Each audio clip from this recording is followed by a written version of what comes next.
Hello friends, good morning. कैसे हो आप लोग? Living this side. अच्छा, तो एक ना ईमेल आया था मेरे पास। मैंने कुछ थोड़ा सा पेरोल की समरी समझाई थी, कैसे पेरोल बना सकते हैं। तो उन्होंने कहा डिटेल में समझाओ, कैसे आप एक फॉर्मूला लगाते हो, वो सारी चीज़ करके दिखाओ। और फाइनल जैसे पेरोल फाइनल होता है, वो पूरा प्रोसेस आप समझाओ हमें। तो उसकी एक डिटेल वीडियो लेके आया हूँ मैं। ठीक है। तो फ्रेंड्स, सबसे पहले तो रिक्वेस्ट है कि आप चैनल को सब्सक्राइब कीजिए। ठीक है। उसके बाद आगे बढ़ते हैं हम। तो ऐसा है कि इसमें सबसे पहले हमारा शीट जो है ना, सीटीसी एंड बैंक अकाउंट, ये सबसे मेन शीट है। इसको कंप्लीट करना ज़रूरी है। तो सबसे प्रायोरिटी पे जब आप बनाओगे पेरोल, तो सबसे पहले इस शीट को कंप्लीट करना है।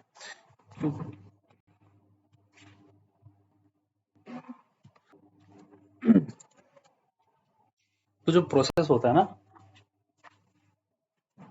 पेरोल का, पहले तो बताओ एचआर जो अगर आप हैंडल कर रहे हो, क्योंकि छोटी फॉर्म में क्या होता है ना, एचआर अकाउंट्स के हाथ में ही होता है। अकाउंट्स ही पेरोल देखता है। HR in the sense accounts जो है ना, अ, मतलब पेरोल है वो अकाउंट्स देखता है। सारी कैलकुलेशन टीडीएस वीडीएस कैलकुलेट करना, तो इम्प्लीमेंट कई बार अकाउंटेंट को ही करना पड़ता है, अकाउंट्स मैनेजर जो भी है। तो सबसे पहला काम क्या होता है, जैसे कोई स्टाफ ज्वाइन करता है, तो उसकी फाइल बनती है इंडिविजुअल। कोई भी स्टाफ ज्वाइन करेगा, एक कोबरा फाइल बनेगी। उसमें डॉक्यूमेंट क्या लगेंगे? उसका रेज्यूमे लगेगा, उसका असेसमेंट फॉर्म। असेसमेंट फॉर्म वो होता है जब इंटरव्यू देने के लिए स्टाफ, वो कैंडिडेट आता है ना, उससे भराया जाता है। फिर उसके बाद जब वो फाइनल हो जाता है तो ज्वाइनिंग के दिन असेसमेंट फॉर्म भराए जाते हैं। तो वो चीज़, फिर उसके बाद उसमें उसके एजुकेशन डॉक्यूमेंट लगते हैं, 10th से लेके उसकी ग्रेजुएशन और जो भी प्रोफेशनल क्वालिफिकेशन है वो। और उसके बाद लगता है, अरे मेरे को वीडियो थोड़ी देर क्लोज करना पड़ेगा, ये गौशाला वाला है में गाना बजेगा, तो प्लीज थोड़ा सा वेट करना। तो उसमें उनके एजुकेशनल डॉक्यूमेंट सारे लगेंगे, 10th से लेके और पोस्ट ग्रेजुएशन तक। उसके बाद वो, यार ये आलू बेचने वाला आ गया, इसकी ऐसी की तैसी। परेशान हो गया मैं, कभी कोई आलू वाला आ जाता है, कभी गौशाला वाला आ जाता है, कभी साल तकिए के कवर वाला आ जाता है। दिमाग खराब कर दिया, ऐसे कमरे में डाल दिया ना मुझे। चलो यार, तो बार बार वीडियो रोकनी पड़ती है। इसके बाद हम, कहाँ पर था मैं? अ, अच्छा, एजुकेशन डॉक्यूमेंट वो सारा हो गया। फिर उसके बाद एक्सपीरियंस सर्टिफिकेट जो भी होते हैं, स्टाफ जो कैंडिडेट है उसके सारे, जो उसने डिटेल दी है अपनी, जहाँ उसने काम किया प्रीवियस ऑर्गेनाइजेशन में, उसमें उसका रिलीव लेटर और ये सारी चीज़ें होती हैं, उसको इस सब कंबाइन करके। और एक और चीज़ है, उसका कैंसिल चेक लेते हैं बैंक डिटेल्स के लिए। तो एक इंडिविजुअल फाइल बनानी स्टाफ की, हर एक स्टाफ की इंडिविजुअल फाइल, फिर उससे इसमें एंट्री होती है। ठीक, उसका सीटीसी कितना है, उसकी बैंक की डिटेल यहाँ आ जाती है, उसकी डेजिग्नेशन सारी चीज़ें। और फिर उसकी जो सीटीसी है ना, उसको बाइफर्केशन कर देते हैं। इससे अलग अलग रूल है। किसी ऑफिस में होता है कि सीटीसी का 50% बेसिक होगा। मतलब सपोज ये 2 लाख सैलरी है, ठीक है, 1 लाख हो गया बेसिक। उसके बाद 1 लाख का 40% या 50% एचआरए होता है, ऐसे कैलकुलेशन होती है। तो यहाँ पर जैसे इसका 40% दे रखा है, 2 लाख का 40% हो गया ना एक। तो यही बाइफिकेशन हो जाती है, वो अपने हिसाब से करनी होती है बाइफिकेशन, जो भी कंपनी के नाम से। ठीक है। उसके बाद सीटीसी हो गया हमारा कंप्लीट। उसके बाद दूसरी शीट आती है अटेंडेंस शीट। ये डेली बेसिस पे फिल करनी होती है। ये मान के चलो, अगर आप ये काम कर रहे हो, तो सुबह ऑफिस जाके 11 बजे के आसपास देख लेना कौन कौन सा स्टाफ आया है। ठीक है। और फिर उसकी एंट्री कर देते हैं। मतलब ये मान के चलो कि 11 बजे आपके पास, आपके ऑफिस में मान लो 20 स्टाफ हैं, इसमें 17 आ रहे हैं ना, तो 17 में से ये प्रेजेंट हैं, ये सारे प्रेजेंट लगा लो, पहले तो कर लेते हैं हम। फिर उसके बाद देखा, मिशन जो है वो सिक लीव पे है। ठीक है। अब ये जो है ना, हम सारा का सारा एक एक करके तो कर नहीं सकते, पहले हम पूरी फाइल बना लेते हैं। इसमें से हम रेंडमली देख लेंगे, लगा देंगे लीव, किसकी लीव लगानी है, रेंडमली लगा देंगे उसको। फिर उसके बाद कैलकुलेशन देखेंगे कैसे होती है। और जब तक कैलकुलेशन होती है, साथ साथ आप उसे क्या बोलते हैं, इससे पहले कि आलू वाला या कोई आ जाए, आप सब्सक्राइब कर दो। और इसको मैं प्रेजेंट और वो लगाता रहता हूँ तब तक। देखते रहिए, वीडियो स्किप मत करना मेरे भाई, ठीक है? मेरी मेहनत भी बेकार जाएगी और आपकी तो खैर जानी है। ये तो वीक ऑफ है, संडे है जो, ठीक है? अब सपोज मान के चलो ये बंदा लीव पे था, आया नहीं, एब्सेंट है और उसने फॉर्म भी नहीं किया, तो मेरे को इन्फॉर्मेशन नहीं आई, ना अप्रूवल आई, तो मैं इसको अनपेड लीव डाल दूंगा। ओके, ये हाफ डे पे है, रैंडमली कोई भी उठा रहे हैं। वैसे तो आप जब बनाओगे तो एक्चुअल बनाना है आपको। ये मान के चलो ये कैजुअल लीव है, यहाँ ये अनपेड लीव है, यहाँ ये सिक लीव है, कहाँ गई सिक लीव, ऊपर है। चलो इतना बहुत है, तो हमारी ये अटेंडेंस कंप्लीट हो गई। आपको डेली बेसिस पे एक एक दिन उठाना है, 11-12 बजे के आसपास जो भी आपका थ्रेशोल्ड लगाओगे, और अटेंडेंस लगाना शुरू करना। 15-20 मिनट का काम होता है और आपकी अटेंडेंस, उसी अटेंडेंस के बेस पे पूरी पूरी शीट बन जाएगी। ये पूरी शीट ऑटोमेटेड है, ये मान के चलो, इसके ऊपर बेस्ड है ये। इसके अलावा आपको बहुत मिनिमल कोई एक आधा मैनुअल एंट्री करनी पड़ेगी। अब देखो यहाँ से पेबल डेज बन के आ रहे हैं, उधर आपने प्रेजेंट लगाई, एब्सेंट लगाई, उसके बेस पे पेबल डेज बन जाएंगे। यहाँ बाइफिकेशन यहाँ हो गया रही है। अब मैं आपको दिखा देता हूँ एग्जाम्पल को, डिलीट करता हूँ पहले तो, ये फॉर्मूला उठा के पेस्ट कर लेता हूँ, बाद में डायरेक्ट यहाँ से आपको एक फॉर्मूला लगा के दिखाऊंगा, उससे आप सब समझ जाओगे। वो हमें काउंट कर रहे हैं प्रेजेंट कितने हैं वहां पर, काउंट इफ का फॉर्मूला लगेगा, जितने प्रेजेंट होगा उसको काउंट कर लेगा वो अटेंडेंस वाली शीट से। काउंट करते हैं हम यहाँ, सबसे पहले पंकज है, अशोक कुमार तो सीईओ है भाई, उसका तो प्रेजेंट का कोई मतलब ही नहीं है, उसको तो पूरी सैलरी मिलनी है भाई। 30 तक प्रेजेंट लगानी है, अभी रुक जाओ, फॉर्मूला लगा लेता हूँ, उसके बाद करते हैं, इसको फ्रीज कर लेते हैं। उसके बाद प्रेजेंट ढूंढना है ना इसमें, प्रेजेंट, ठीक है, गलत कर दिया, प्रेजेंट कंटिन्यू रखना भाई साहब, मेहनत लग रही है बहुत, बिल्कुल भी स्किप मत करना, माता रानी को आप लगाई भी नहीं तो कॉपी करो और यहाँ पेस्ट कर दो।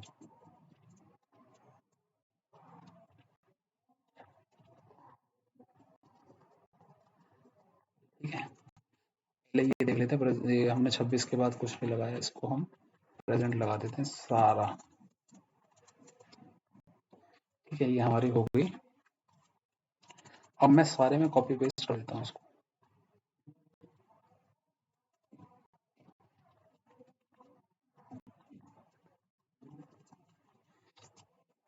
ठीक है, अब देखो यहाँ पर 29 दिन आ रहे हैं इसके, 30 दिन की वो है, सैलरी आ रही है 29 दिन की, 30 दिन का दिन है, क्या दिक्कत है इसमें, कहीं अनपेड लीव है इसकी, यहाँ से चेक करते हैं, कैलकुलेशन उससे पता चल जाएगी ना, ठीक है नहीं है, ये देखो अनपेड लीव है यहाँ, ठीक है, तो इसके इसलिए 29 दिन आ रहे हैं,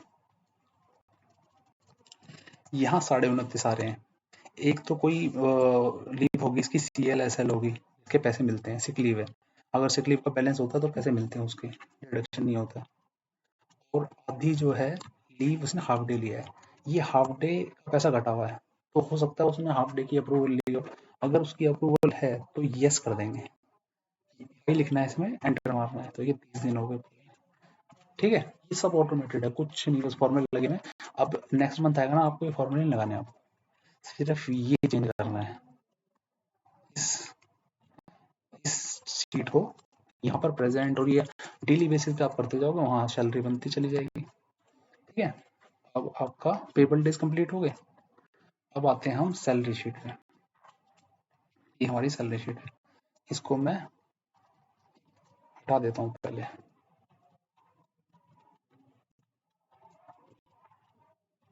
एक मिनट रुको, इसको कट करके यहाँ पेस्ट करता हूँ मैं, और इसका फॉर्मूला समझा देता हूँ एक, बाकी सब कॉपी पेस्ट मतलब बना ही हुआ है। अब ये जो डाटा है ना, ये हमारा सीटी से उठ के आ रहा है बेसिक, और ये सारी कैलकुलेशन जो सीटीसी में बाइफर्केशन दे रखी है ना, तो के हिसाब देखो ये जो है ये उठ के आ गया हमारा सैलरी अटेंडेंस, ये वाली जो है ना payable days, final payable days में से देखो यहाँ ऊपर फॉर्मूले में दिखाई दे रहा होगा आपको, ये फॉर्मूला लगा हुआ फाइनल पेबल डेज में से इसकी सैलरी देखो, टोटल डेज महीने में दे रहे हैं और उसको इतना पे करना है, इतना पेबल है एम्प्लॉय को, 30 में से 29 दिन पेमेंट करनी है।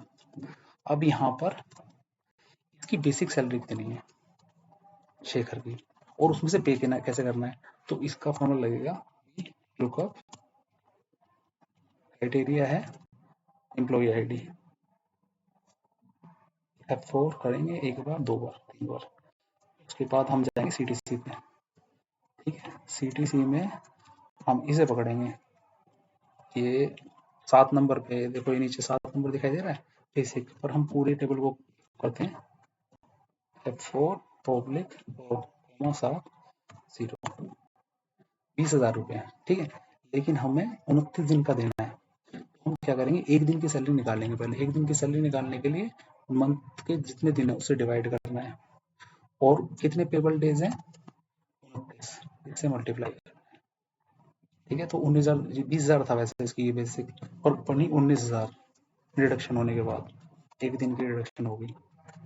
कॉपी पेस्ट मार देते हैं, ये वाला भी फॉर्मूला मैंने पहले से लगा रखा है, तो मैं इसको कॉपी पेस्ट कर देता हूँ, सेम यही फॉर्मूला लगना है। इसमें जैसे यहाँ 7 है, ठीक है, अगले में हमारा लोकेशन के हिसाब से 8 है, वो 8वें नंबर पे है सीटीसी में, एचआरए 8वें नंबर पे, फिर 10वें नंबर पे स्पेशल अलाउंस मतलब अदर अलाउंस 10वें नंबर पे है, तो यहाँ देखो लोकेशन चेंज हो जाएगी, अदर अलाउंस ये देखो ये रहा 10वें नंबर पे, ओके। तो ऐसे फॉर्मूला चेंज होता चला जाएगा, तो हमारी ग्रोस सैलरी आ गई ये बन के, ठीक है। अब ये टीडीएस, और टीडीएस जो है ना उसकी मैं अलग वीडियो बनाऊंगा, खासी current financial last financial year में किस हिसाब से टीडीएस उसकी वो एग्जाम्पशंस क्या है, क्या रिबेट लग सकती है, वो सारी कैलकुलेशन करके दिखाऊंगा, एक वीडियो बनाऊंगा, थोड़ा लंबा वीडियो रहेगा, जैसे ये बना रहा हूँ ना इससे भी लंबा वीडियो रहेगा वो, ठीक है। ईएसआईसी देखते हैं हम किस किस का ऐसे बनता है, ये यहाँ से पता चला ना, ये ऐसे ही बन रहा है, ठीक है। तो हम क्या करेंगे, ये लोग नहीं, सबसे पहले करेंगे इफ, अगर वी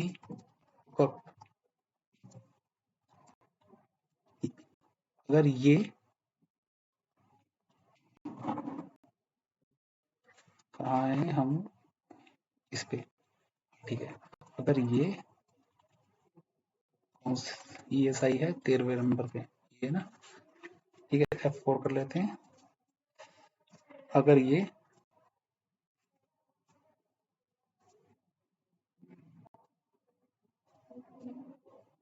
13.0, ठीक है, अगर ये if this is equal to 0 then 0, otherwise